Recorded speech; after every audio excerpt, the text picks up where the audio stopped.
Account খুলেছেন viral হওয়ার উদ্দেশ্যে।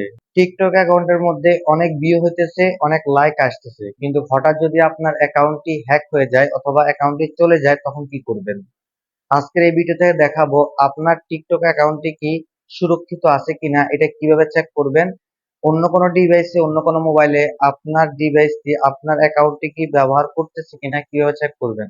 চলুন তাহলে আমরা সবাই মিলে এই কাজটি শিখে আসি, কিভাবে একটা টিকটক অ্যাকাউন্ট সুরক্ষিত আছে কিনা চেক করে দিবেন। আর যারা ইউটিউব চ্যানেল থেকে আমার ভিডিও দেখতে পাচ্ছেন তারা অবশ্যই আমার ইউটিউব চ্যানেলটি সাবস্ক্রাইব করবেন। যারা ফেসবুক পেজ থেকে দেখছেন অবশ্যই ফেসবুক পেজটি ফলো দিয়ে রাখবেন। আপনার টিকটক অ্যাকাউন্টটি হ্যাক হয়েছে কিনা চেক করার জন্য প্রথমে আপনার টিকটক অ্যাকাউন্টে চলে আসবেন। টিকটক অ্যাকাউন্টে আসার কবি পর এখান থেকে জসিমউদ্দিনের আপনি ঘুঘু দেখেছ ভাত আপনার দেখনি প্রোফাইলে চলে গল্পের। যাবেন। দেখুন আমি এখান থেকে প্রোফাইলে আসলাম।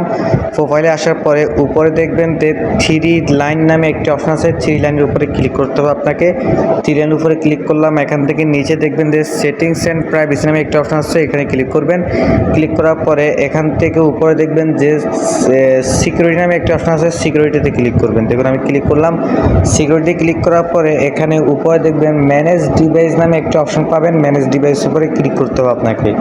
ম্যানেজ ডিভাইস উপরে ক্লিক করলাম। ম্যানেজ ডিভাইস উপরে ক্লিক করার পরে এখানে দেখবেন আপনার অনেকগুলো ডিভাইস আপনার এখানে শো করবে। প্রথমে যে ডিভাইসটি আছে এটি হচ্ছে আপনার নিজের ডিভাইস, নিজের মোবাইলের। আর নিচে যেগুলো আছে এগুলো হচ্ছে সবগুলো ফেক অ্যাকাউন্ট, ফেক আইডি। আপনি এখান থেকে এগুলোকে, এখানে পাশে দেখবেন ডিলিট আইকন আছে, ডিলিট আইকনের উপরে ক্লিক করে এগুলো সবগুলো এখান থেকে ডিলিট করে দিবেন।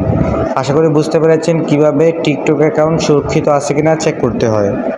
আশা করি খুব সহজে বুঝতে পেরেছেন। ভিডিওটি দেখে যদি আপনার একটু উপকার হয়ে থাকে তাহলে অবশ্যই পাশে থাকবেন, সাপোর্ট দিবেন। আর যারা ইউটিউব চ্যানেল থেকে আমার ভিডিও দেখতে পাচ্ছেন তারা অবশ্যই আমার ইউটিউব চ্যানেলটি সাবস্ক্রাইব করবেন।